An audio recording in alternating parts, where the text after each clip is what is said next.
Mike, turn your games down. Hi, everyone. Episode 247 of Games My Mom Found. I am Mike Albertin, and who's chasing after a little girl with me tonight? Hello, I'm Ronald Frazier. And I am Jake Bohl. And welcome back. And you guys joined me a year ago to talk about F.E.A.R. And now we're here to talk about F.E.A.R 2 Project Origin, developed by Monolith Productions, published by Warner Brothers, came out in 2009. This feels like a long time ago. And I've never played this before. This had always been on my list to get around to, but I just never played the game. This is 4 years after F.E.A.R 1 came out. It's a long time, I feel like, for a sequel. Yeah. In that day, in that era. Wow. Yeah, there were Gears of War was happening at this time, right? And those were like every other year or something, weren't they? That's what I felt like, at least. But yeah, can't remember. This was... Oh, go ahead. I was going to say, first F.E.A.R was like a launch title or close to it for the new generation, and then F.E.A.R 2 is like in the peak of gaming on that console generation. Yeah, F.E.A.R was a big deal, and because F.E.A.R was originally a PC game, and then I think somebody else made the console version, if I remember correctly. Somebody else did. I remember seeing the splash when I was playing on PS3, playing the PS3 version for last year. Yeah, it wasn't the same, and then this one, Monolith is the one that first made the first version of F.E.A.R, and then also made F.E.A.R 2, so then we came back for this one, but they didn't make the console-only one. I know it's like, from when I was watching some YouTube videos about this, like from when I was reading up, when they first started making this game, they didn't know if they were going to have the rights to call it F.E.A.R. That's why it was originally just going to be called Project Origin. They didn't have the rights to the name F.E.A.R. So that's another and then it wasn't until a little bit later into production when they got the rights back.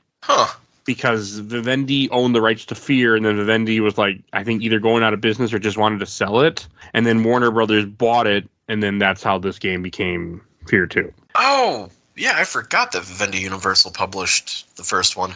So I think that, it sounded like it was still pretty early, but that could be a reason why this game also feels very different, too. So, I mean, I really think that could play a part in it. Yeah, that's something that really, sticks out to me, but also one of the things I think is this game's probably biggest improvement on the first is that the art direction feels much better and more cohesive because in the first one, you get your voice in your ear giving you exposition, and it's just like this small little pop-up box with a person's profile picture in it, and it was tied visually with the UI of the HUD, but not with the rest of the game. But then in this one, they definitely are trying much harder to bring everything together. Well, and before we get too far, I do want to ask, did either of you guys play this before this podcast? No, for this podcast was my first time playing it. Okay. Just like the first F.E.A.R, I bought it at a used game store and had it for years until I was encouraged to play it for the podcast. And yeah, quite the experience. Yeah, this was not my first time playing it at all. The first time was when I was back in middle school or high school. Okay. I rented it shortly after release, and I played I think I played into interval 2 or so. Okay, you weren't too far then. Yeah. So I just remember that it was introducing the enemies that you need to slow-mo for, but not much more than that. So this is my first time playing through it all the way, and my first time actually being able to see. Because back when I was a kid, I was playing on a CRT with a window behind me. You couldn't see shit. Yeah. I mean, I'm assuming this game would have been more playable than Dead Rising on a CRT, but I'm assuming this is still got to be a bitch to play on a CRT. Oh, it was. It was more playable than Dead Rising because I also had that experience. Hey, me too. It's fucking terrible. Oh, that was early HD gaming where they were like, yeah, you need to get an HD TV, but it's expensive still. Now whenever I go to Walmart and I look at HD TVs, $100. I'm like, man, I remember when these were $1,000. It's just that long ago. And now you can get 8K TVs for just under $1,000. I mean, and they just keep getting I just bought a new TV last year. I think I paid $400 for a 50-inch. or maybe 300. And I'm like, I look at it now and I'm like, I could get even a bigger TV for like that same price. And I'm just like, man, I love how that technology just dropped and dropped and dropped. I have never played F.E.A.R 2 before. F.E.A.R, I never even seen this one. I owned it. I bought it at a used game store, also a GameStop years ago. I was like, I'm going to play this one day, but then I just never got to it. But it's always been on my list to try it. Like, so I'm in the same boat. Like, I was just, just never got around to it. I mean, I'd seen it. I think I'd seen it played maybe once or twice, but not much of it. I mean, this game is way prettier than F.E.A.R 1. I got to say that. I feel like it wasn't as gory as F.E.A.R 1. Well, not when it came to shooting, I should say. I didn't feel like the guns were as gory.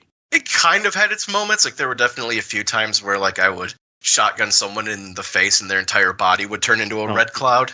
Okay, there was that.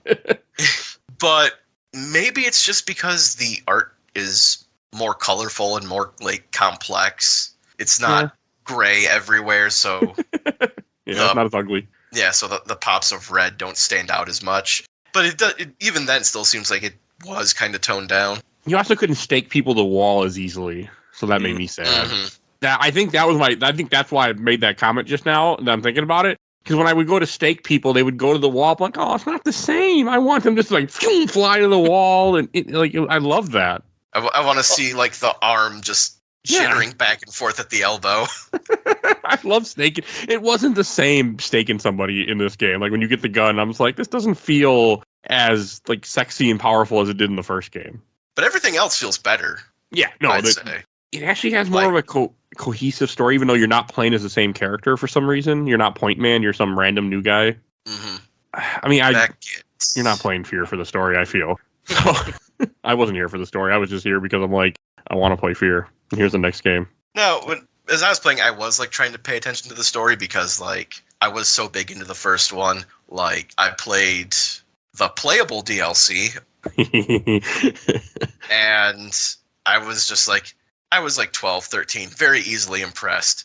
Wow, this is so cool and adult. So part of this project for me has been like, how dumb was I as a 13-year-old? I mean, I think the game does have a cool story. I mean, it's corporate being evil. Who would have think they'd be evil? I mean, there's stuff going on. I didn't read any of the files. I just grabbed them and moved on. But that was just how I play games like this now. I don't read files. I just move through a game, and then when I finish a game, I look up a YouTube video to explain things to me, which there actually wasn't a whole lot of story explanation for this on YouTube. I was a huge lore hound through this. You played it, right? Well, I didn't scour every level, but every time, like, I did see, like, a lore pickup, like, through a window or something, I did, like, take a minute to try and figure out how I could get to it. There was definitely I never saw one and wasn't able to pick it up. So I got, like, 2 of the achievements for lore pickups. I don't know if there were any more because I wasn't that interested in checking. I'm not sure either. I didn't look. So I got the achievement for, finding 25%, 50%, and 75% of all the collectibles, and I did read most of them. I don't necessarily remember any of them, but it was interesting little tidbits of world building, just a little paragraph here and there. But like each document was specific to just that level. Like all the hospital stuff's all about the hospital. The elementary school had stuff relating to the children. So it was this that I thought was kind of cool. I would have rather had it read to me why I was in combat and doing things.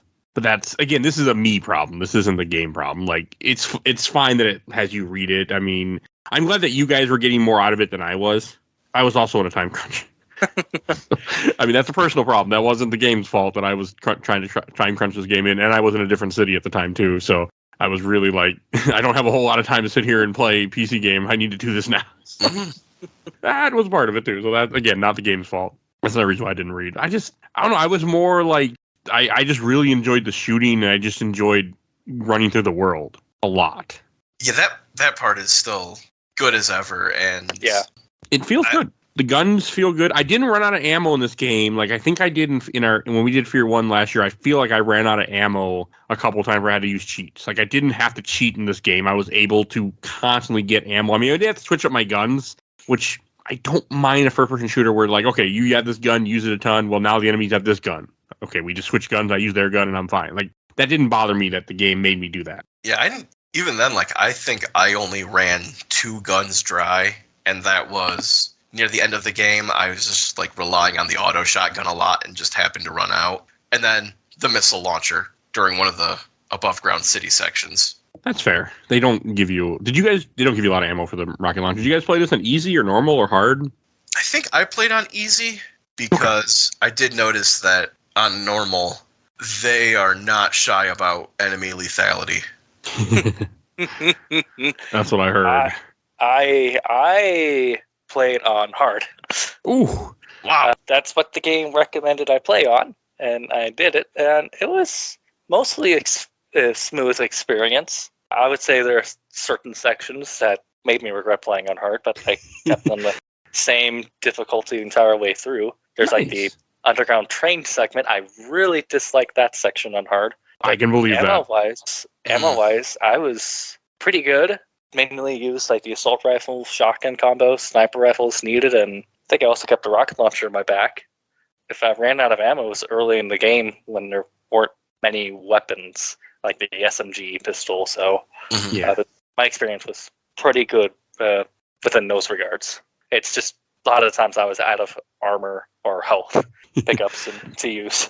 Well, that's fair. I play it on easy because I play every game on easy if it gives me the option.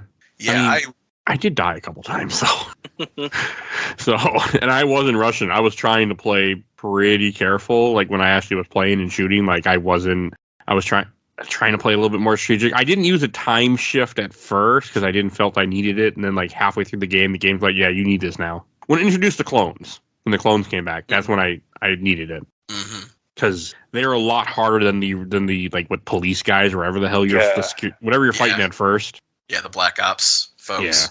Yeah, that I think is...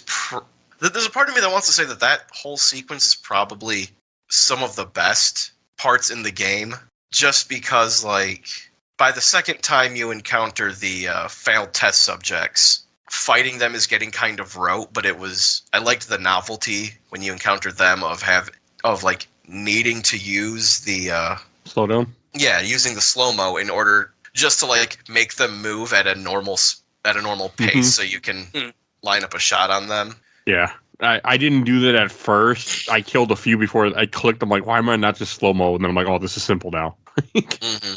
You can just, they're just, I mean, they're not moving like completely slow, but they're not running around at, really fast. So they're easy just to take out.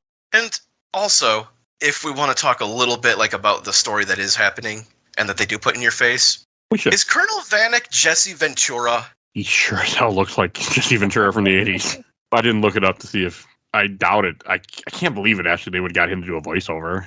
I mean, at this time, he was doing a lot of wild shit. He had, like, a UFO conspiracy show on the History Channel. Why? Because he's Jesse Ventura. Yeah. Hey, he was the governor of my state at one point. Not when I was here, but he was the governor. Governor of Minnesota at one point. Yeah, and, like, Vanek, I think, was just, like, a way more fun antagonist than anything else in the game. Just because he is totally done with everything that's going on. It's kind of fun to just see someone behave like a normal person amidst all of this chaos. It wasn't him, by the way. He didn't do... It doesn't look like he did any video game work ever. Wow. The last movie he did was 2014, called The Drunk, which doesn't even have a Wikipedia page for it, so that's saying something.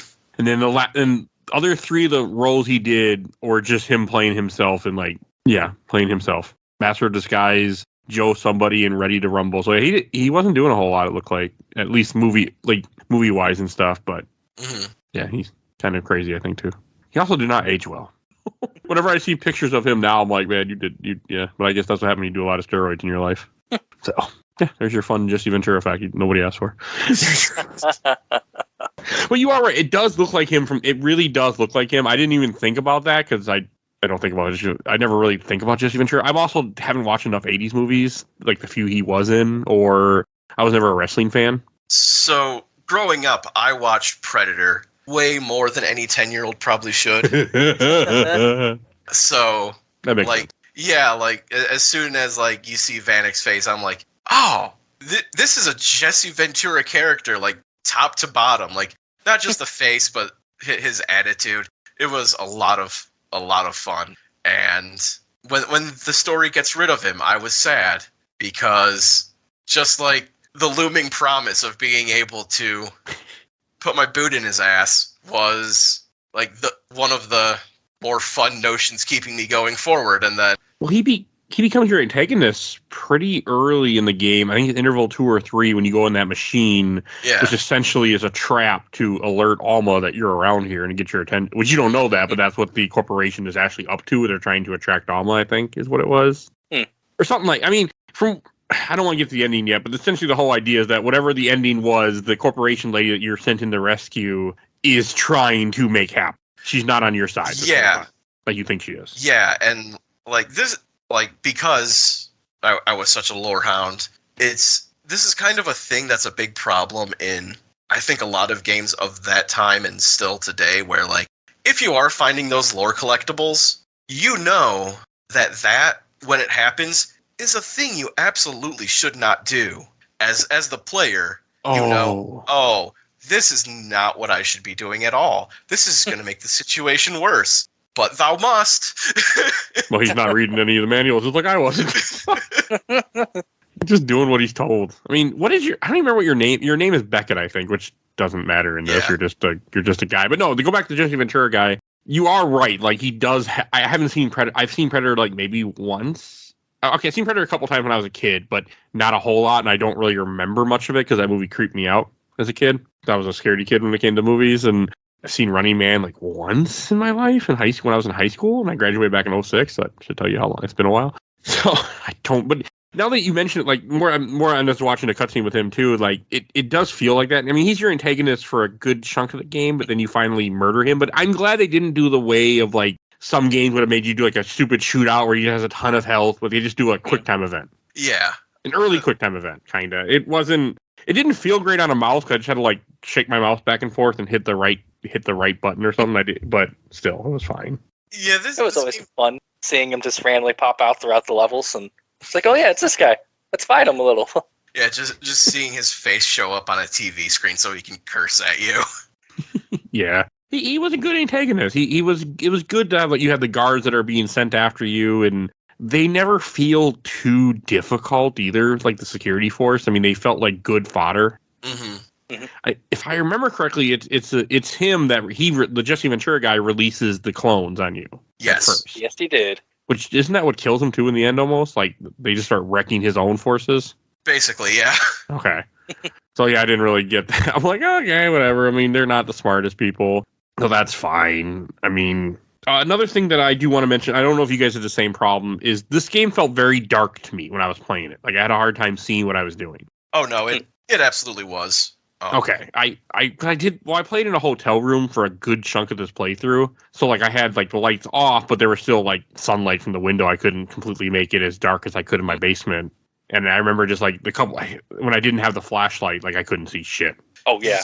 Yeah, I was playing with a more optimal setup than my youth on a nice big HD screen with no lights on behind me, and even then I was like, God, I hate it when like they do the Alma shit, because then the flashlight stops working properly, and I want to be able to see what I'm doing.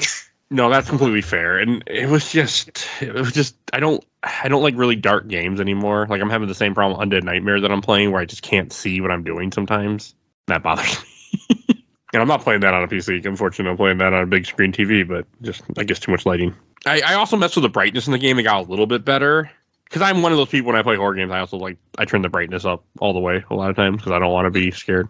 Oh yeah, no, I was much the same way. I think I didn't quite max out the gamma, but I took it up there. You have to sometimes, especially when you make a game hard to see. That's when I'm very much about doing it. I mean, this game did have a good scare factor, like when it does the Alma stuff. That made me jump multiple times and freak me out, and I liked it.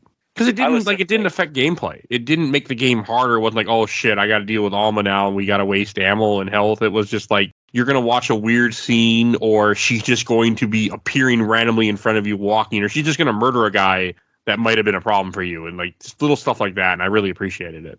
I was certainly scared more in this game than the first F.E.A.R. Especially when she just popped up right behind you, and it was like, okay, where'd she go? She went somewhere. I don't want to walk down there, but I have to. She does a good job of leading you in this game too. Yeah, you definitely get more the sense that like she is doing something instead of like just being there. Yeah, because I know your mission midway through the game is to murder her. Yeah, and then that's your end game mission. But again, you're also following her constantly. Mm-hmm. I liked it that she leads you. I didn't have a problem with the fact that she's always just kind of telling you where to go and being like, okay, you got to go here. You got, not telling you in the sense of telling you, but like you'll all of a sudden see this ghostly naked woman just start walking down a hall and you go, oh, yep, I got to go that way. That didn't, it still freaked me out. Like it didn't bother me, but it unsettled me, I should say. Yeah, it definitely, I think, helps this game build a sense of tension because it's kind of like what I was talking about with like the lore tells you that you should not be doing what you're doing. This kind of does much the same thing where you're like, I feel like if the ghost woman wants me to go this way, and that's the way I'm being told I should also go to kill her, I don't think I'm actually in control in this situation. You're not. I mean, I think for a good chunk of the game, my brain saw it as, okay, we're hunting her, so that's why I'm tracking her down. But like the more that since this game is done and I know where it goes, I'm like, yeah, you're not tracking her. She's luring you. Like that's what's happening here. You're not in control ever. Like you're just a puppet, essentially, literally too. Like you're not. I mean, you're a special force guy. Like you have a couple. I do like that they gave you a couple people that join you that then they get murdered throughout the game for no reason. But I liked it. Unlike the first one, they are characters. Yeah, no, they were. I liked the girl. I don't remember her name, but the random girl that's with you for a majority of this game. I liked her. I was like, okay, this is cool. Yeah, she's voiced by Cortana's voice actress, Jennifer Taylor, I think. Oh, that's cool. I instantly recognized the voice. Oh, yeah, now that I think about it, I hear it. I have not played enough Halo. Unfortunately, the Halo I've played the most of my life is Halo Fireteam Raven at this point. Oh, so yeah, I don't think she's not in that one. No, it's Wesley AI is the AI that talks to you in that game. It's an arcade game for those like, what's that? But she's also like Microsoft Siri Cortana. No, she's at the voice which of. I do not use. So, one little like cool callback they did in this game too is like when you have a flashlight on, I would hear him go, "I see a flashlight," and I'm like, "Oh yeah, this again." But like the one thing about the combat that I noticed in this game is that there's not as many open rooms to flank you. I didn't really think about it while I was playing, but after I watched a YouTube video that talked about it, they're like, enemies can't flank you as well as they could in 1. It wasn't designed that way. And I mean, I get it. Like if you like the challenge part of it, like, that made it more, they were more aggressive AI. I personally like the fact that I go in a straight room. I know they're over there. I'm over here. I just have to shoot them. Like I like that better to me because it was less challenging. And it was still fun because when you shoot a guy with a shotgun and point blank range, it's still fun. I don't care if it's easy or not. It's still fun. Although it started to feel to me at a point like they try to make up for the simplicity of the enemy AI with a bunch of waist high. Well, there's that too, but also just like a bunch of waist high stuff. Because like there are places where it's like, okay, you see the enemies on one side of the room, you're coming in on the other, and you have pretty good line of sight to shoot them, but actually navigating the area is a bit of a pain because there's desks and gurneys and stuff in between you all over the place. Did you guys ever flip tables and actually use them as cover? Oh, no. Okay. I flipped them by accident. Yeah, I flipped them by accident, or I just flipped them on purpose just to watch the animation of him flipping it. And I was like, okay, that's nice. I did have enemies do it to me in front of me, and I laughed and I shot him in the face. But I did have it happen. I had some guy stop, flip a table, and like, oh, that's nice. I just headshot. There's a part of me that's kind of curious if, in much the same way that Gears of War was originally conceived of as a tactics game, if this was originally conceived of as a Gears clone. Huh. As much as I saw, this was just a first-person shooter still. Like, this was just going to be a spiritual successor to F.E.A.R 1 at first. So I don't think so. But yeah, you were in a good point. But it probably just was because of the ecosystem at that time was cover shooter. I mean, Uncharted would have been big at this time. I mean, still kind of is, but there's no more entries. So, I mean, I think that just kind of was the atmosphere. Like, we have to have cover in our game. But cover doesn't work as well in a first-person shooter. Like, that idea of Yeah, and especially with 'cause this game is so fast. Yeah. You Like, can't, you don't want to stay put. Yeah. I know they took out the leaning to make the game harder and feel less. Because in the first game you could lean. They're like, well, we want to take that out because if you could lean, then you could make it too easy or something. I guess but I'm like the lean actually made more sense because then when you had the lean, they did more damage. They made this game way easier than one. One, I had to cheat to get through. This game, I didn't have to cheat, and I died maybe three times on easy, if that, and mostly because of my own stupidity. I don't know. I think the real reason from when I was also watching the video why they think lean was taken out was because the console couldn't handle it as well. And this game was kind of like, this game came out in PC, but it was also really made for consoles to go along with like the 360 was so big at this time. Yeah, I heard it was designed, built on PC, then transferred to console. Yeah, I mean, this felt like a console game. I mean, I played this on PC because I play every first-person shooter now on PC because I love mouse and keyboard setup, and I love my PC because it's portable, so that's part of it. But I could feel it. Like, there were little things like that. Like, yeah, it just didn't feel... Also, I do have a big question for you guys. Did you guys play on 360 or PC? I played on 360 because that's the copy I could find. Okay. Well, that's fine. 360. Okay. Did you guys have a problem with zooming, like, when you had to switch to crosshairs? Not really. I don't recall. Okay, for me, it was either shift... No, it was control. The control key and the keyboard, and it never felt good to me. I almost never used it. And yes, I could have probably changed keys, but it just didn't feel good. Like, it was, I didn't do crosshairs very often. I always shot from the hip just because I didn't want to hit control. I want to hit right mouse to zoom in, like a Call of Duty game is, but I didn't also want to change my control settings, my key bindings. Yeah, no, on the gamepad, they go with like the standard left trigger. Okay, so I don't know why it was different on the mouse, because, that also kind of showed that this game was really made for, controller. Especially like the weapon wheel, the way it maps very neatly to a D-pad. I didn't have a weapon wheel. Oh, well, on the console version, and this is something that I want to talk about because early in the game, my biggest enemy was the controls. Because to change weapons, you have to hold the left bumper, and then there's a little weapon wheel that's got 2 grenade slots left and right, 2 weapon slots up and down, and you just navigate that with the D-pad. You hold the bumper, you navigate that. Now, for people who maybe aren't terribly familiar with FPS design of the last decade, left bumper is normally the grenade button. And right bumper is usually the weapon wheel button. And credit to their physics model, if you hold the grenade button to cook your grenade and then throw it right at a wall in front of you, it doesn't just like fall ineffectually to the ground. It ricochets back in your face and kills you. I didn't use grenades a ton in this game either. Partly because, for me to go back to what you're saying, that for me to change it, I had the mouse wheel is how I would change my guns. But there wasn't like a wheel, I didn't see a wheel. I just would switch through different guns to see what I had, which didn't feel as good. It worked. The grenades was a little bit more funky. Like, I had to look up a couple times what key was it to change grenades, because the G key throws grenades, and I forget what key it was to switch grenades, but it wasn't real friendly. Again, the more and more this game feels like I should have played it on console, but I just, or used the fake 360 controller I had literally right next to me, but I just didn't want to. Because, a shooter, I feel like it should be on mouse and keyboard, but it just didn't feel good. And yes, I like for those was like, well, I need to change the damn keys, but I don't want to. I want to go with whatever keys the game had said, like, this is how we're going to have it set up. Like, these are our default controls. I try to use those. Yeah, in a lot of ways, that does give you some pretty good insight into what the devs were thinking when they made a game. If they were, see Dark Souls on PC. Okay, a notoriously busted control scheme.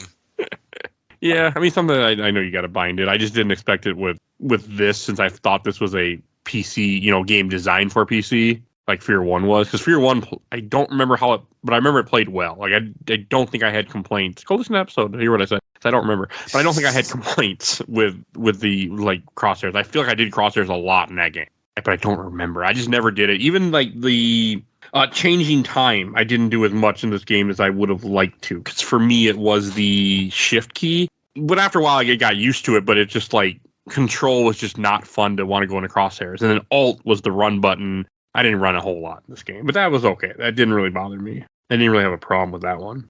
and much of other stuff. That does sound like a shockingly hostile control scheme. As a guy who plays a lot of shooters, it wasn't that friendly. Yeah, and like everything you're talking about you didn't really do was the opposite of my experience. I was ADS all the time. I was running all the time. I was slow-mowing all the time. I was throwing grenades all the time. Yeah, I mean, that's how I thought the game would be more of, but it just wasn't for me. It was really just shooting constantly. I mean, just lots and lots of shooting, which is fine, but I wasn't using the other tools that I had. The only time I would really pull out grenades is when I fought a mech, where I pretty much had to use the grenade the shock grenade to stop it. Mm-hmm. Otherwise, it was a pain in the ass. So how was your experience actually driving the mech? I had no issues driving the mech. Okay. Did it give you trouble? It was okay. I just think the overall design, for me, didn't sit too well. Okay. It's kind of like Titanfall before Titanfall. It's like, I can understand, get out of the mech for it to recharge and get the shield back, but then hop back in, and I didn't know if it was 100% full or not. You don't need to, at least on easy, you don't need to get out for it. Well, on hard, I think I had to. Wow, okay. Yeah, I didn't have to get out of it either. I could just sit in it forever, and I was like, I only had to get out when the game made me get out at the end. I never had issues otherwise. Okay, well, playing on hard, you a lot more trouble. That's why I wasn't playing on hard. And, I mean, I give you commends for doing it. I can't. I play very few games on hard. So, Ronald, you had talked about some parts giving you difficulty, and now that we're talking about the mechs, there was one part that even on easy stumped me like a dozen times, and that's the end of the first mech section when you have to get out, even though it doesn't look like you really need to go into the parking ramp. Did that give you problems? I think I was actually able to ride the mech into the parking garage. It gave me trouble. I would probably say my other issue is that those enemies look so tiny, and sometimes there's a highlight on them, but I was getting shot from all different corners, so I had to play it very, very slowly. But I do think at some point I did jump out of the mech, and maybe it got a little easier for me because I was, smaller target. I could more easily see who was in front of me. Okay. Because for me, what the big problem was, like, the being in the mech was no issue, but one thing that took me a while to figure out is while you're in the mech, it constantly spawns rocket launcher enemies back in the parking ramp. And so sometimes if you're not, like, making sure to aim there every 30 seconds to clear the guys out when they spawn back in, you can pop out of the mech and have to dodge, like, 2 or 3 missile launchers. Which, even on easy, even with full armor, is an instant kill. Wow. That didn't happen. I feel like I didn't have that many rocket launchers spawn. Like, they would spawn, I'd kill them, but I didn't have much problem with that at all. God, I know. That part made me stop and put the game down for several weeks. I thought there were, like, enemies that spawned unlimited. I had a feeling, it's like, are they really going to keep spawning until I reach a certain point? But I never figured it out, because I was able to slowly inch forward in some of those sections, because those rocket launchers are very mean on hard, even in the mech. Especially if I have to jump out, that means I have to go down the street and back down the street. And guess what? Some of them are going to chase me down that street. That is a fair statement, yes. And yeah, until you get into the back corner of the parking ramp, the rocket launchers are endlessly respawning. Okay, I didn't have any problem with the mech. My mech barely ever even got damaged much on easy. Like, I was able just to sit in the mech and just kept going to where I needed to go, and then eventually it'd be like, you should get out of the mech. I'm like, okay, and then I'd realize when I saw that option that I must be near what I need to be. I had constant warning signs I was going to explode. Oh. I did in the DLC. In the DLC, it gave me, it complained to me, but nothing else. Well, like, we all had different experiences. No, which is good. I'm glad. Like, I like when that happens when we do a game on the show. Like, people all have different experiences and, like, had things go ways they didn't expect. Because it makes for, one, a better conversation, and two, just to kind of, like, to kind of highlight there is a lot of differences to this game. I mean, this game felt linear in one sense. Like, when I was going through areas, I didn't get lost a whole lot because I could eventually, usually figure out where I need to go. And I know for some people that would be a complaint. For me, it wasn't a complaint. I'm like, this is fine. Like, I didn't mind the fact that the game was like, we're leading you to where we want you to go. Yeah, that was definitely a big help this time because, like, Maybe it's because I wasn't stoned this time, but I had no Urban Decay situation where I was running around in circles for 10 minutes. It could have been that you weren't stoned, but I think it's just the game. To be honest, it's more of the game itself. This game felt very, again, console heavy, where it was designed to lead you to where it wanted you to go. Where in the first game, I think there were times where I just got completely lost and I just find an enemy. Okay, there's an enemy here, so this must be the right way.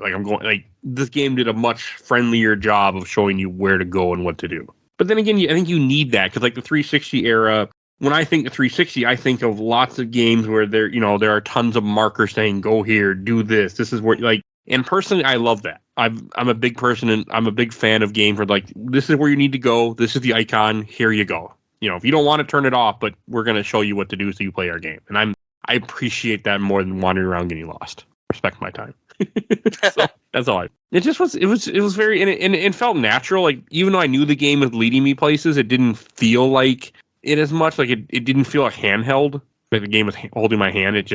I was just able. It was just the way it was designed. I mean, it does take away, like I said earlier, the fact that the enemies can't flank you. You can't flank the enemies, and for some people that's a big complaint. But for me, I enjoyed just the straightforwardness of it. It was still fun. Yeah, I think. Because it seems like generally, the public consensus on this franchise in general is that the first is a masterpiece, and the second one is generally pretty well received, except for some story beats, which we'll probably get into later. Soon, but generally kind of divisive, and I think the reason it's divisive is because it's actually pretty clever in a lot of ways. Because it is. It's showing you where to go, but it's very much like a show, don't tell. You don't have a waypoint floating through a wall that you're trying to get to. Instead, you do have Alma or Keegan just walking through a doorway. And because I beat this game last night, and so the final level where you're trying to follow Keegan through the Still Island facility, I was actually really glad for that because you can tell that they intended for a lot more combat to happen here that they just didn't put in, which is nice because there are a lot of yellow handrails in this area, and having a teleporting around guy show me, okay, how do I not just have to jump over rails and climb a bunch of ladders to get all the way across these cavernous rooms? It was nice. I liked it when I did like that too. That we just have Keegan's oh, you got to go here. Oh, look, you're just too short. Oh, you missed him. No, he's over here now. I liked that. I had no issue whatsoever with that part. I mean, in this game, it did a good job of having your creepy elements. You have the school that you're in for a good chunk of the game because I think it's early on. This random guy on the radio talks to you, Snake Fist, which made me laugh. Who just hey, you got to kill Alma, and starts giving you instructions, and then eventually tells you to go to a school to meet him, and then schools are always creepy in horror games. They just are. In horror movies, too. The school didn't really get to me at first, but, as I was reading, the lore pickups and finding out that, okay, this is just a compound for industrialized psychological torture of children. I did not know that. Yeah, no, that's what it is. They're trying to create Harbinger candidates like Beckett. That makes it way creepier. But, I mean, again, you were getting the full experience because you were reading the note. Mm-hmm. I didn't realize what the hell was going on until all of a sudden we get to the end of the school and there's an elevator going down. I'm like, why is there a lab underneath the school? This isn't Resident Evil. Again, speaking of creeping horror stuff, did you stop and watch the instructional tape in the corner of the room before you go into the nurse's office? I did not. Yeah, so there's a TV in the waiting room, and you can stop and watch it, and it's an instructional video for the children telling them how to behave during their nurse's office visits. And so it's and again, it's actually really clever foreshadowing for something that you're about to encounter in 5 minutes if you stop and watch this whole thing. It's okay, when you get to the nurse's office, take off your shoes and remove all magnetic objects from your pockets. When you are ready, the nurse's assistant will unlock the door and come and get you. And then, and it's all this, late 90s kind of, faux papercraft aesthetic thing where it's, static image, static pictures of people moving around, panning around the screen, kind of. And so you see this kid, lying on this table with, the doctor looking over them disconcertingly impassively. But then a really neat detail they add in is that, like, the decorations on the wall go out of screen upward because the video is priming the kids to expect to see the elevator see that as the elevator goes down as the anesthetic kicks in. That's kind of cool. That's a cool little thing that you wouldn't see if you weren't, if you didn't stop and like if you didn't stop like I did. I just kept going. Yeah, no, I was going around and I saw this like TV and I noticed that it was the thing that caught my eye was that it wasn't a standard like screensaver thing going on, so I decided to stop and watch it, and then like I saw the text come up like what to expect when you visit the nurse's office. Okay, that does make it creepier by a lot. The school for me was just creepy, just I guess because it's just I find schools creepy in horror movies and games when they're empty and they're full of things trying to kill me. Yeah, I am sure that would be like a good like H-Bomb or Jacob Geller video essay on like how like the public school as locus of horror, because it represents like both the site of oftentimes a lot of extreme trauma, but also a lot of like necessary vulnerability. Yeah, that all sounds accurate. Yeah. Oh, I've been watching a speedrun off and on as we've been talking, and like for the school, the guy just completely like, glitches through the walls to get to the nurse's office before they lock the door. Wow. So there's somebody running that you're chasing, sort of, that will close the door behind you. You could just slow it down and follow them because you glitch through things where you're not supposed to be. Yeah, so you don't have to go back and get the key card, which just skip stuff. Like this is something that I kind of want to see what you guys thought of. The Puppet Master mini bosses. Am I the only one who thought that they like were really anticlimactic? I didn't like them. I'm not a huge fan. Yeah, no, they just felt like a huge drag because on every difficulty, these guys have huge pools of health. And I mean, if you get close enough, I guess they attack you, but mostly like the screen shakes and you get a bright flash and it's just irritating more than anything. And then you're playing... As you say, their attacks really do hurt on hard if you're not careful. I don't want to say instant death, but there are times where, your health just drains so quickly, it's like, oh, well, I'm dead, got to restart the checkpoint. And then the other issue with hard is some of the puppets they're controlling are holding guns, and you kill them, and they don't die. I mean, they die and fall to the ground, but they'll come back with their gun again. Shoot you two or three times each time you kill them. In the school, to me, was particularly egregious because, like, a lot of these corpses were conspicuously next to explosive barrels. So, like, I see that gamer brain, and, like, this is a game known for evaporating the human body. So I just thought, okay, I will just shoot the explosive barrel, and I won't have to deal with these guys as I'm playing the world's longest game of hide and seek. And no, they just completely no-sell it. I didn't like those guys as much because they took a lot of shots and they were constantly running away from me. So they just kind of irritated me. Well, the first time you meet them, like out in the city streets after the bomb went off, I thought was kind of cool. Like to see how people are reacting to like the radiation. And I don't know why I thought this, but I think the next boss you encountered was like a big tough guy who just charged you. So I thought all these mini bosses would have like different gimmicks, like a puppet master, a brute.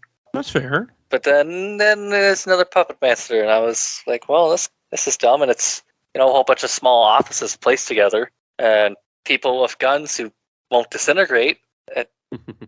Not much for flanking, but sometimes they appear behind you, and you don't know where the other puppet master is going to run from. So there were only 3 of them in this game too, from what the YouTube video told me that I was watching. Because he liked them, and I'm like, I just didn't care for them. I enjoyed just fighting the clones and fighting security guards, things that I could easily just massacre. Yeah, and like I was never a big fan of like the mech fights, but even like fighting the mech on the ground is it's just more of like an engaging like environmental challenge. Because like, yeah, you need to use the shot grenades, or in the city areas, you have the very conveniently placed sparking transformers you can shoot.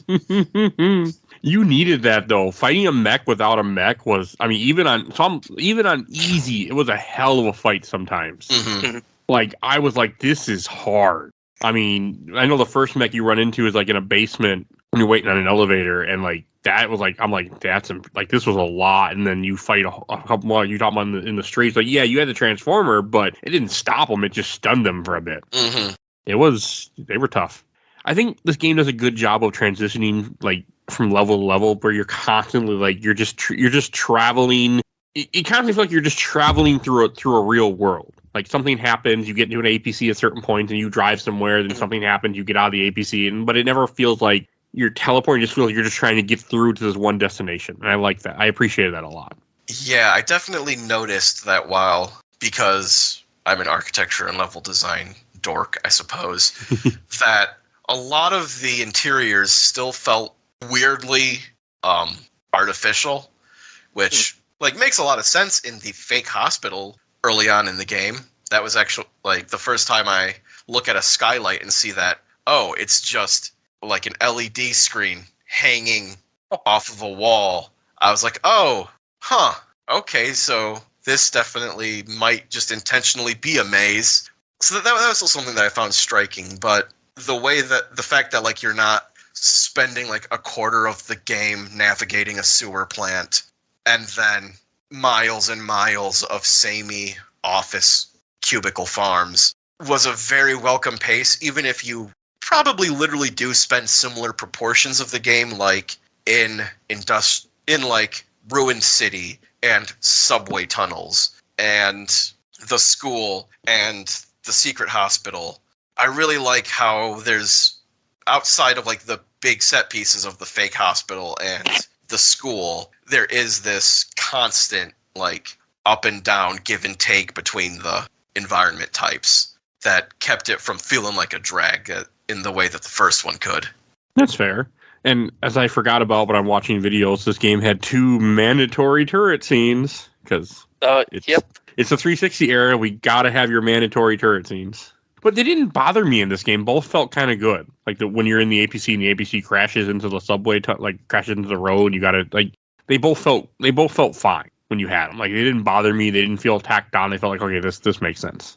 Yeah, my only complaint with either of them was that there were kind of like minor bugs with them. Like in the one in the subway, there was just like one enemy who was like stuck behind a corner somewhere out of sight. Oh. And it was the very last one. So I couldn't see who I had to shoot, but like I could hear like faint enemy chatter, and like none of my squad they were just frozen in place, not doing anything. So I just had to start just shooting wildly, like scanning the room with turret fire in the hopes that like the AoE damage from one of the shells would just finish off the last guy somewhere. Okay, I didn't have that. I didn't have anyone get hidden on me when I did it. Like you just encountered an unfriendly bug. Mm-hmm. And then in the second one, the interaction prompt inside of the airlock just didn't come up the first time. Okay. But that turret sequence was actually pretty fun. There's a lot of stuff you can blow up, and the enemies keep coming from different places. So yeah, because I'm not a big fan of turret sequences in games, and this was one where I'm just like, okay, this was actually kind of fun. But again, just tearing up people in F.E.A.R. just is fun. Mm-hmm. So, I mean, that's what the game has going for it. I mean, I know the enemies do vary. Like, you do have some stronger guys that you do fight that are the clone troopers that have, like, the stake guns. They weren't as hard to fight as they were in the first game, but you do have them again. You had the stealth ghosty guys that would, like, that couldn't camouflage. Once I figured out the trick to beating them, they were easy. Yeah, I kind of liked them more in this game. They were better in this game. They were also well, they're probably better because they're tremendously easier. That too.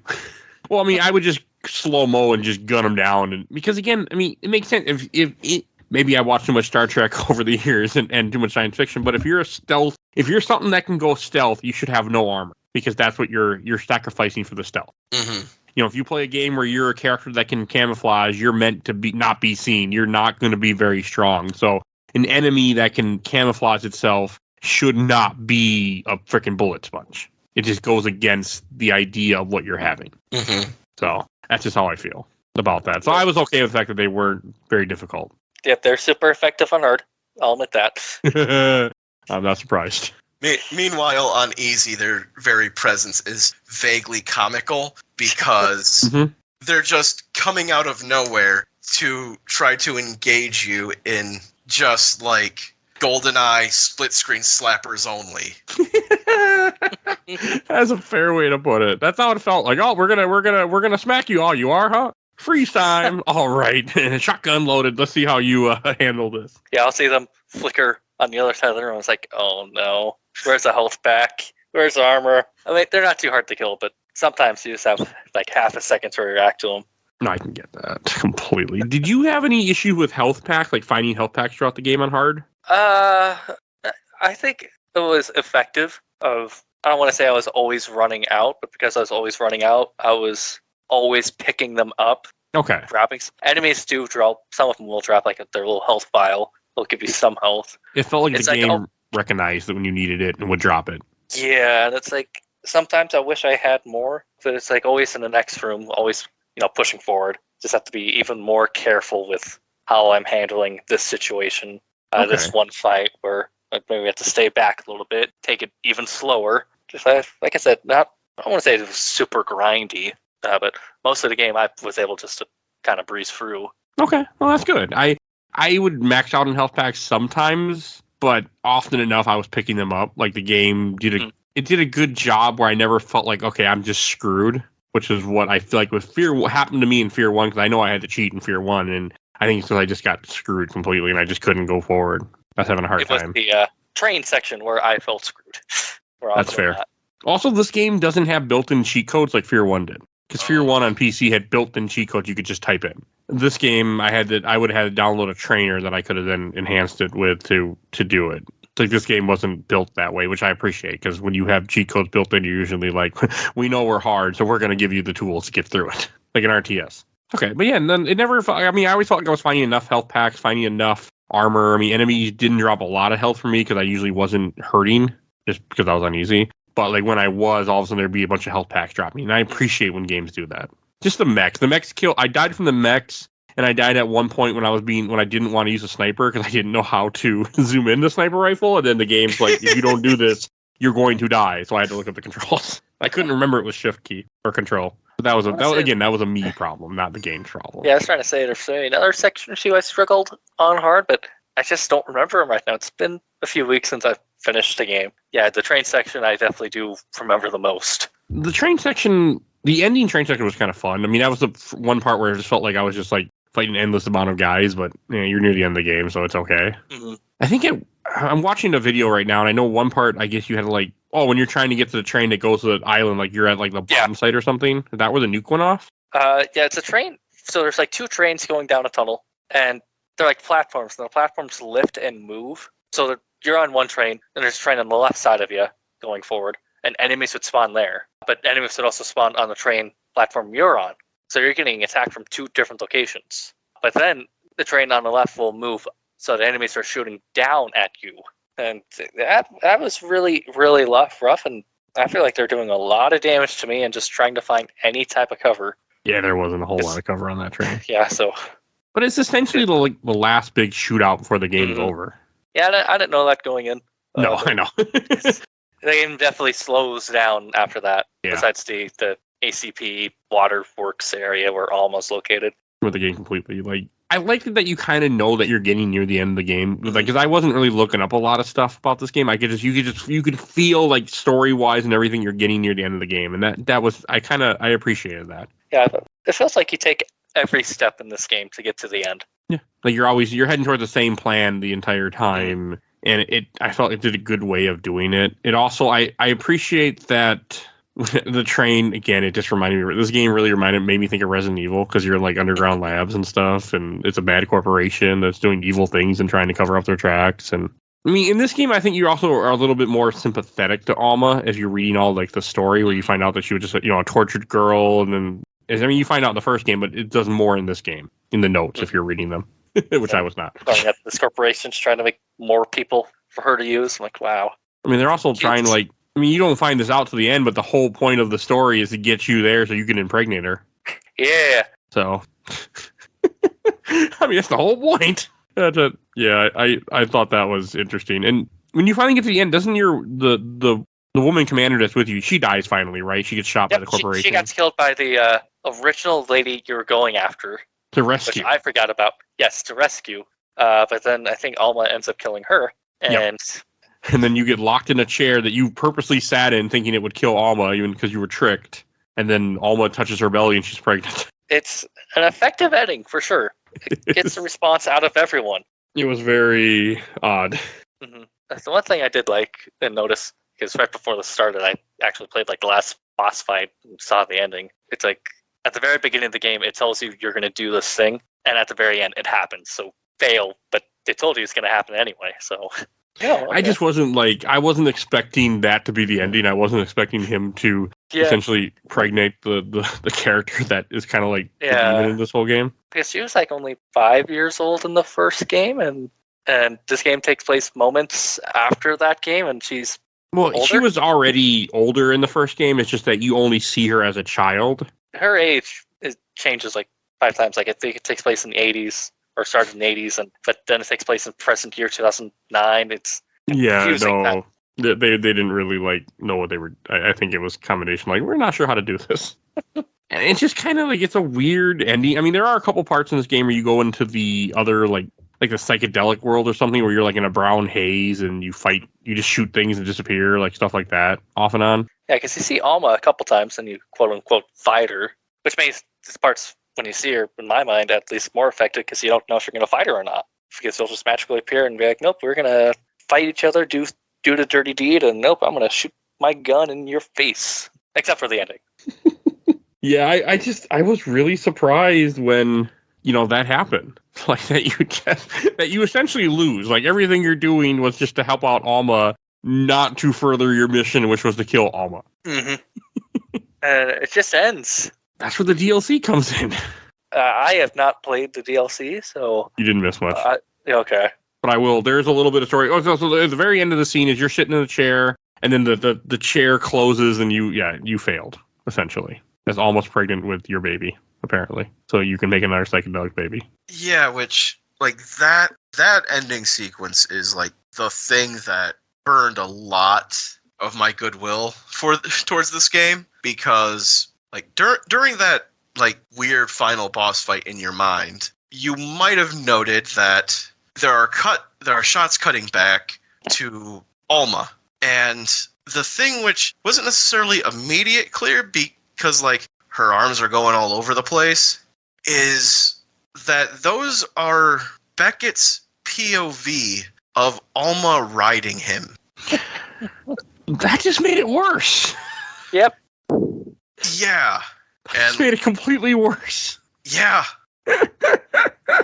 Okay, I didn't realize that. I thought it was more like a psychedelic thing where all of a sudden, she's pregnant, not... They did the dirty deed. Which, I will say, I had not played the game before, but I wasn't going into it completely blind. So I was kind of anticipating this and bracing for it, but I was still gobsmacked by it. Because, arguably one of the more distressing things about it is they make her sexy for it. Yeah, they try. That's a little... I get the feeling that this was a sequence written by someone who was aware that sexual assault is a serious grown-up topic that needs serious grown-up handling. And their idea of serious grown-up handling was Cinemax, I guess. It was just kind of strange. It also doesn't really feel like much of an ending too. You're like, what the hell? What was the point of all this? You're just confused. Yeah, I mean, it was 2009, so we were less aware of stuff. I mean, yeah, it's not. I mean, it feels like it wasn't that long ago because only 12 years. But I feel like as a culture, we have improved a lot in 12 years when it comes to this thing. I know at one time, if I would when I was younger in high school, graduate 06 said before, I remember people making the stupid, oh man, can't get raped by a woman, ho ho ho ho, so I think that also kind of feeds into what they, them being stupid here too.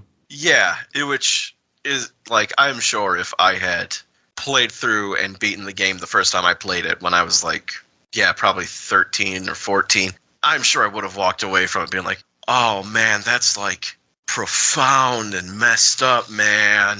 Like going back to my previously stated thesis of how much of an idiot was I at 13?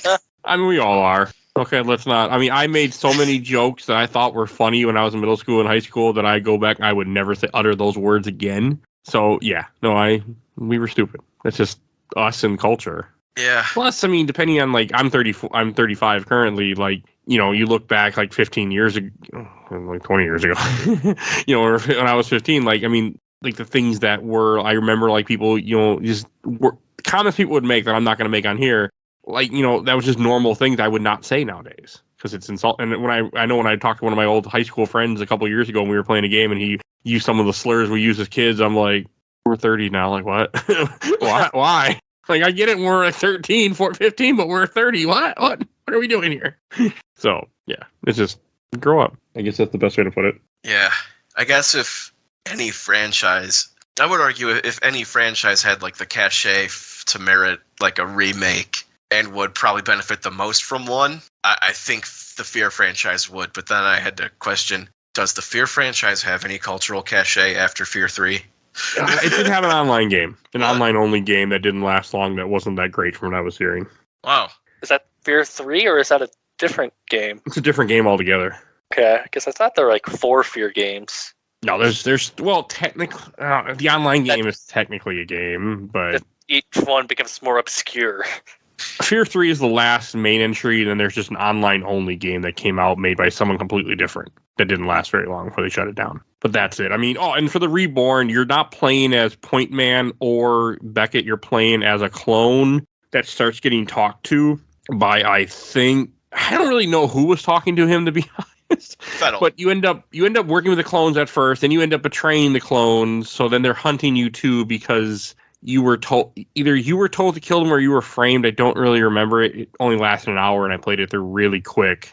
But then you end up fighting. But the menu is different. You do have slow-mo time. I think it's the villain from the first game. Paxton Fentel is talking to you in a cell. But I thought you killed him in the first game. Yeah, no, it's his turn to be a psychic immortal ghost now. Okay, so that's what it is. So he's talking to you. He's summoning you to his wherever he's at. Like the end of it is you end up getting to his cell and releasing him. I think it was him. Let's just point. I don't really fucking know what was going. It wasn't. There were notes. I didn't read them. I just played through it, and it's short. It's a little different. The HUD looks different because you're somebody else. You do a big part where you're in a mech for a whole bunch, and it's very quick. I wouldn't recommend buying it. Like I'm sure it came out for like $10 back in the day. It's not worth $10. It was worth the price of free when it came with my F.E.A.R 2 copy that I bought on Steam. That was worth it. But I know people liked it, but it's just a quick, like you can beat it in like an hour. And there wasn't. You fought the same enemies. You had a turret section, of course, and then eventually the game ends up leading up to where you get to his cell, and then you release it. I think it's Paxton Fentel. I'm trying to look right now because I know you go into a cell and then it's Paxton Fentel. Yeah, you find his cell, but I thought he was dead, so I don't know. Yeah, and then that's the end. That's everything for F.E.A.R 2. And then F.E.A.R 3 is a completely different studio. Again, I heard it's a co-op game. Yes, I really want to play it. By the way, next year. No. I just want to finish the series at this point. Like, there's just, the 3 games, and that's really it, and then it's over. And I'm like, all right, that's fine. Because I'm not playing the expansion stuff. Extraction Point and Percy Amanda didn't seem necessary. Extraction Point was pretty good. That's the one that you can play. It was, like, I played that when I was younger, and it was fine. I guess if you really liked the last 2, like the urban apartment and... No, it really was mostly urban environments. I think it was kind of chasing a lot of like the gritty, like urban horror vibe that like games like Condemned had trafficked in a lot during the time. Okay. Oh, but, and I just read the ending, so now it makes sense. Or I read about it. When you go there, Paxton Fentel then takes over your body and becomes the clone that you were, or takes over the clone. So that's what it was. He was reborn. Yeah. Sorry, you were saying. I just had to get that out. But yeah, no. Because I think F.E.A.R like the ending of Extraction Point is like Point Man and the ghost of Fettel are like standing on top of a building and just like seeing the post-explosion devastation of Auburn. Yeah, I think literally Extraction Point like kind of happens during the course of F.E.A.R 2. Okay. which is why I think Point Man is the protagonist of Fear 3. Him and Clone Fettle. Also, Fear 3 is the shortest of the series of the main games, not including Traction Point or Perseus Man Dead, which is it's 6 hours. What it shows on how long to beat. Where Fear 1 was 8, this was 7, and Fear 3 is 6 hours. Well, that's probably a blessing because I don't think I've ever heard a single Fear 3 defender. Yeah, there's not a lot. And that came out, and we'll probably do it next year just because I kind of want to wrap up the series. But to go to what somebody, I think it was Ron, had said, Gears of War came out 06, Gears of War 2 is 08, Gears of War 3 is 2011, Fear 1 was 2005, Fear 2 is 2009, and Fear 3 is 2011. So, and it took them almost the same amount of time to get all 3 Gears, but those are much more highly received. Yeah, and still hold up. Yeah. I haven't played Gears 1, it's been a few years, but I remember really that it's still a good game. But no, so I'm positive that like what was going on with Gears was like enhancing the effect of this game, like, you know, the whole cover stuff. Like, because I know in Fear 3, from what I was reading online or in the video I was watching, that there's a horde mode in Fear 3 also. Where they got that idea from? So, you know, only 4 years later after Gears 2. I think Gears 2 was the first horde mode. Yeah, that's like why we colloquially call them horde modes, because that's what it was in Gears 2. Okay. Any last things you guys want to say before we go on to questions, comments, or memories? I guess I would just sum up that my overall take on this game is it's pretty good. I think it's, in a lot of regards, a little better than it was probably understood as when it came out. But they make some creative choices that definitely don't set up the sequel for a whole lot of success. Yeah. All right. And first I watched the entire Orbital Super Replay group, the way I met you guys, from Lila Navarre. I don't remember anything about the game, but I do know I was playing it the night my grandfather died. That's all I can really say. It was a long time ago. The reason I wanted to read that is just because like games stick with you, you know, and that's kind of a case where this game had no like meaning to a person because this game can be forgettable. It is forgettable, but because of an event, like you always remember Fear 2. So games do that. I mean, I can remember certain weird, dumb, like I can remember shit that happened to me, like what I was doing, like when my father-in-law died. That day, I was playing Resident Evil Outbreak. The next day, around that time, I had to for the show, and I remember just being very uncomfortable with playing that game. That's just what games do. A game I'll never remember otherwise because it's not great. From Wesley Nicewater, Fear 2 is such a great game. The first as well. I used to play them with my dad as a kid. By far, I think the best is the third one. The first two build up the third so well, and having it all come together, and the ability to play as both brothers in the third game made it so much fun. Altogether, they are amazing games that deserve an HD remaster on newer consoles to allow a newer generation to just see how great the games were, both story-wise and gameplay-wise. You know, why isn't this remastered and put just in a collection? Warner Brothers owns it. That might be it. Yeah. Warner Someone Brothers doesn't owns want rights. to give us products to buy. They just want us to pay for product they already made and keep paying, and they take away less product. That's all. That's what Max is doing. And obviously they're minting eternal money with their handling of Lord of the Rings and the Wizard property. They're trying. Oh, they're trying hard. But I'll hand their Aquaman money when that movie finally comes out. From Jerry Floyd, this was an amazing sequel to a game that I still have never finished. I played through this one multiple times and had an amazing time. Well, here's another one to kind of go with my point from Jason Beck. I played this but can't remember much, but I know I had fun. See? I mean, it's forgettable. From Nick Rise, favorite game in the series. The stuff in the school, specifically the theater room shootout, is awesome. From Sean Powers, I miss Fear. Yeah, I can get that. From Jordan Velez, I love this trilogy. Fear 1 is an all-time classic, and Fear 2 upped the ante when it came to the action. Not as spooky as 1, but definitely had its share of crazy moments, and the ending still makes me so uncomfortable. Never seen something like that in a video game before, and I honestly don't know how they got away with that. Fear 3 was also fun, but felt kind of rushed along with great ideas, but felt too short. And from Mart C, definitely not as spooky as the first, but the best one of the trilogy, all the same. Certainly had a what the fuck ending, but that's all I really remember about it story-wise. Yeah, not a lot of people remember this game. Like, they remember it, but they don't remember it at the same time. And I feel like I'm going to be in the same boat. Like, I feel like I'm going to, like, when we get to Fear 3 next year, like, I'm not going to remember what the hell this game was, other than, like, yeah, it was fun.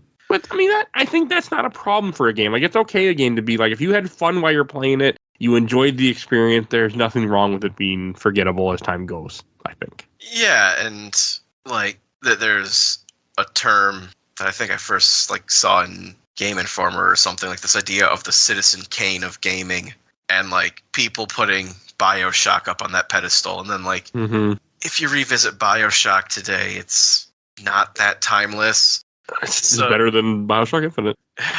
But so I think there's something to be said about a game that has a quality that sort of allows the details to be effaced from your memory, because then, you know, maybe you can go back to it and you'll be pleasantly surprised by it, or you'll forget that you ever played it and you won't feel like it wasted your time. That's fair. I think this game's very consumable. I enjoyed the nights I spent playing it, and it was just fun. Same. I enjoyed my time with it. I didn't have any real complaints. I don't remember stuff that happened in the game, but I remember having fun. That's all you need. Right. And then from the official Laser Time community, from Rick Passmore, compared to the original F.E.A.R, I remember next to nothing about the sequel except the overarching storyline getting cleaned up. I played through the original 3 times, the sequel once, and had a lot of fun with it as a shooter. From Greg Dorino, crazy to me that it runs at 60 frames per second. Not sure if it's a Series X thing since I never played it on 360 or Xbone. I mean, I played it on PC and I felt like I don't really pay attention to it, but it ran good. From Kevin Don, I love the F.E.A.R games. I actually reacquired a copy of the first one last year just to replay it. Great for fun Halloween playthroughs. Yeah, I mean, that's the other reason why it's on here, because it's a horror game, but it's not a horror game where I have to be like completely freaked out about, because I don't like horror games. So that's why the series is here right now for the show. That's how it started. Yeah, it's a good little spook house. Yeah, it's a spooky game, but it's not like a. It's not a horror game. Not Amnesia. Yeah, he's weird. That hasn't been on the show yet. I wonder why. Because I do not want to play it. So I'm going to, because people are recommending I put it on the show, but I do not want to. From Dave Heen, for me, nothing beats the first game. I did have a lot of fun with this one. I should probably play it again to get the story, but I like how good it felt just moving and shooting around the world. You don't need a story. And from Stephen Martin, Monolith Productions had a phenomenal run of first-person shooter games from Blood all the way to F.E.A.R 2. Then they started making Lord of the Rings games. Have either of you guys ever played Blood? I've heard of Blood spoken about pretty positively, but no, that was like game. Okay. That's why it's a DOS. Originally, the first one is DOS. It's just MS DOS and Windows. Okay. It's on Steam, by the way. I actually have both of them. I'm pretty sure I just got them in random bundles before. That makes sense. Because they're one of the games that just I buy a lot of Fanatical bundles. So they end up on there. Okay, I don't have both, but I have the first one, Blood Fresh Supply, it's called. I'm pretty sure that's the same game. I can't really tell, but it's a first person shooter Doom style looking game. Okay, I've certainly heard of it. So yeah, but it must have been a bundle. I know there's a second one too, which I don't think I have, but I'm not that interested in finding out right now. So yeah. Okay, and then they made a few. Yeah, he's right. I'm looking at the stuff they made. Another game that doesn't exist, The Operative: No One Lives Forever, PS2 game. I think that game has a licensing issue or something, if I remember correctly. Yeah, I seem to. Was it going to be a James Bond game, or was it just like a James Bond pastiche? It's a James Bond like ripoff. Yeah, I guess. I just remember people talking about it before. I've heard people mention it. I've never played it. I didn't really think much about, but now I'm thinking more about this company. So yeah, to be honest, I had forgotten that they did Shadow of Mordor. Me too. Which, I mean, I guess their AI bona fides still hold up. Yeah. They brought us the Nemesis system. Because after they did F.E.A.R 2, they did Gotham City Imposters, Guardians of Middle-earth, which was a MOBA. Probably doesn't exist anymore. And then they did Middle-earth, Shadow of Mordor, and Shadow of War. And now they're working on a Wonder Woman game. Wow, yeah. That's kind of sad, honestly. They have an obvious genre expertise, and they're just getting farmed out to franchise support. Mm-hmm. I mean, they also did Condemned and Condemned 2, which are both good games. Oh, they did. Wow. So yeah, they also did Alien vs Predator 2 for PC, which I've never played. So yeah, they were. I mean, that was their thing, first-person shooters. Okay. I mean, they make other stuff. I mean, they're not bad, but at least they're still around. Underutilized. Yeah. I honestly thought that they shuttered at some point, and I just never heard about it. Same. I was surprised to find out they were still around, because studios don't last long in this world, unfortunately, anymore. Oh, hey, they did the smart thing. They didn't get bought by EA yet. That's how you stay alive. You don't get bought by EA. All right, and then from the last group I'm going to read from, I just have a couple from Giant Bomb. From Benjamin Lucky, it was okay. I think the first one and its DLC was better. I've never touched the DLC for 2, but that's next on my list. Overall, though, I think it lost a lot of the claustrophobic nature of the first one for worse, but made combat encounters more varied with the more open areas and new enemy variety. It was probably an hour too long, too. Okay. From Matt Stinson, that game certainly had an interesting ending. And when I first read that, I was like, huh, you're not wrong. Then I beat the game. Not wrong. From Randy Cluever, I feel like I'm one of the few people who liked this game even more than the first. Never thought either of them were scary at all, but they had great atmosphere, and I think that's where the second one especially excels. Gameplay was a bit smoother as well. Kind of the same. The series just totally fell off with the third because it had fairly interesting lore. The ending of 2 is nothing if not extremely memorable. From Christian Villas V, did some things better and worse than the first F.E.A.R. Overall, I liked it, but wouldn't replay it again. And from Brian Brown, I will never forget walking down the hallway in the school and having all the lockers start opening and closing really fast. From Evan Boswell, I always loved the shooting in that game. Others have no doubt done it better, but something about it just clicked with me. Right? And from Stephen Kess, it's one of my favorite games for that generation. That's high praise. So people still love this game. And from Chris Lichos, the gameplay in F.E.A.R. is so good. I spent a ton of time in the multiplayer. 2 didn't play quite as well, but had a really cool campaign. And 3 was dumb, but a whole lot of fun with pretty tactical combat on the higher difficulties. All right. See, people are mostly positive about this game. But the last thing I kind of want to mention before we go to Shelf Stacker Box that I was thinking of, like, I didn't realize these were never released again on consoles because it's on PC and I can just buy it on PC. I didn't even think about the fact that, like, these should just be thrown like a pack. If they could, put them in a pack for like $20-$30 and just release them out there again. They'd even run on Switch. So like, it makes me sad when games are not. I mean, I know the cost thing. Like, I'm not one of those idiots. Like, oh, it's just free. Like, no, I know it, but like putting games back out there, I feel like is a good way to, like, 1, give people the option to buy it, and 2, people will buy collections of games. You will make your money. I feel. I know I've bought enough collection of games over time that I already own, so, Yeah, and, like, F.E.A.R. is a particularly sad case because, like, the first one was, like, this kind of, like, not exactly watershed, but a very mechanically progressive game that I think ends up predicting a lot of, like, the sandboxier nature of a lot of contemporary console games. But then, like, Warner Brothers gets a hold of it, and you can just see, like, in a lot of the nature of how the third game is constructed, and the fact that it did get, like, as I'm finding out today, an online-only game that ended up going fucking nowhere.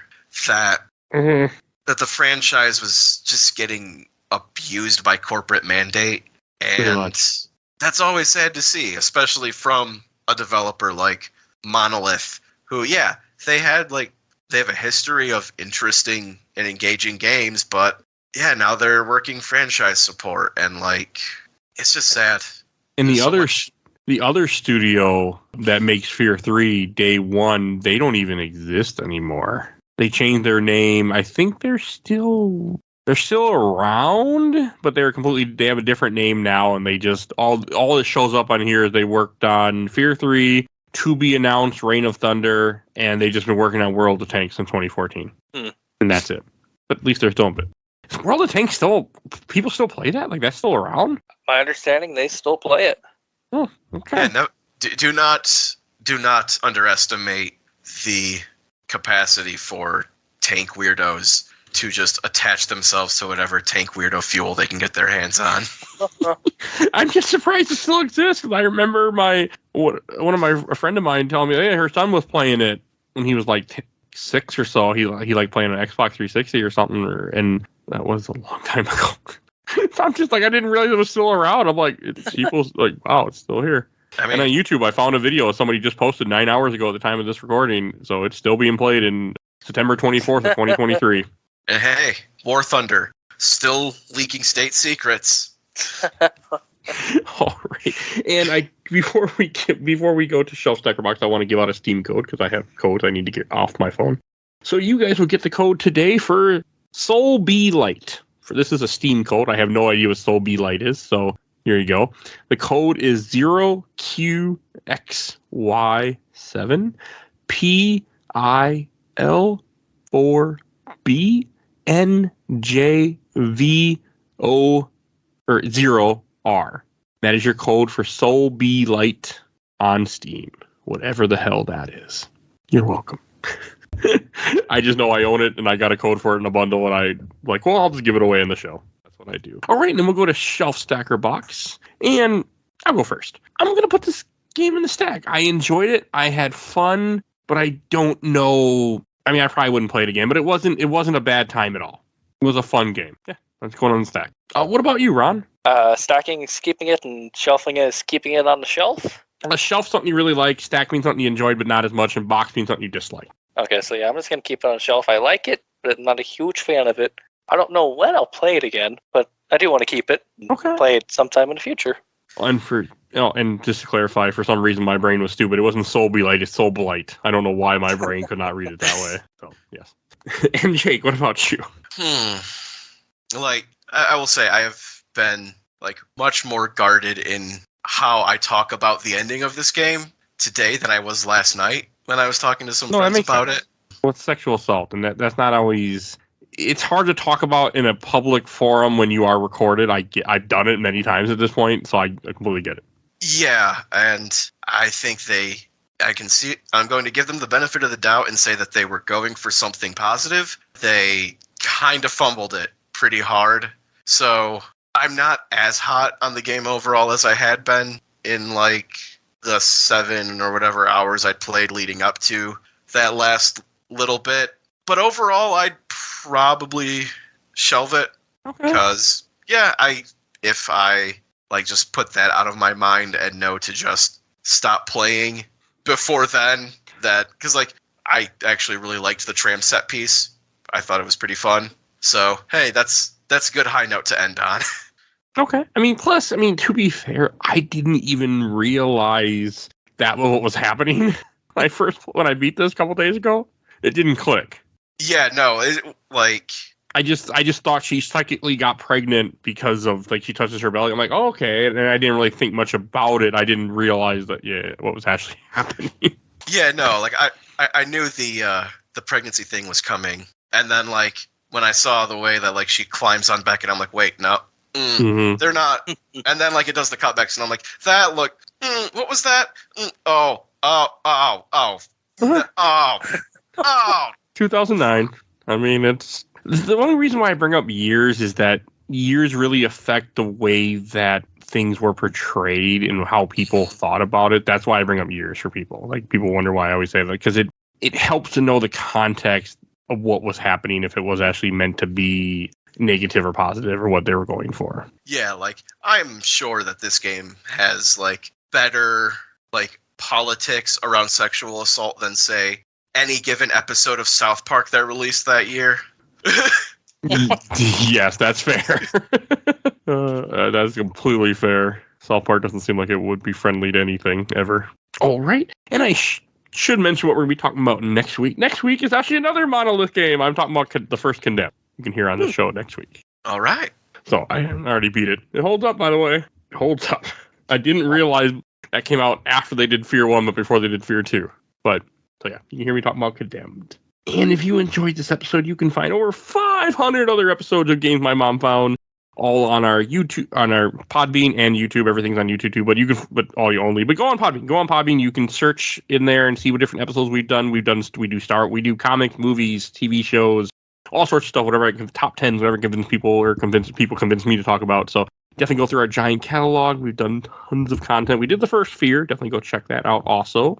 And if you want to support the show, we do a Patreon for Little Dog. You can vote in our Patreon poll. Every month we have a different poll. The current poll is horror movies Mike has never seen. So definitely go check that out. I think you have the time you're hearing this, it's a new month and I didn't plan the next month. So there's a new poll. Go check it out. I don't know what it will be.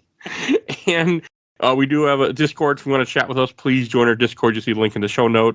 I always love new people coming in there and chatting with us, a different topic. And you can help in there. You also suggest stuff to be on the show too, because I have a whole thing for that, and a lot of people suggest things. So definitely go do that. And I want to give a shout out to my awesome intro and outro, courtesy of Helena at Hell Has Fury. She's TikTok famous, so go follow her on there. And in the show notes, you will see a link to all her stuff. in a link tree, so definitely go follow that. And also give a shout out to my buddy Bill Tucker to his home podcast, Gamer Looks at 40.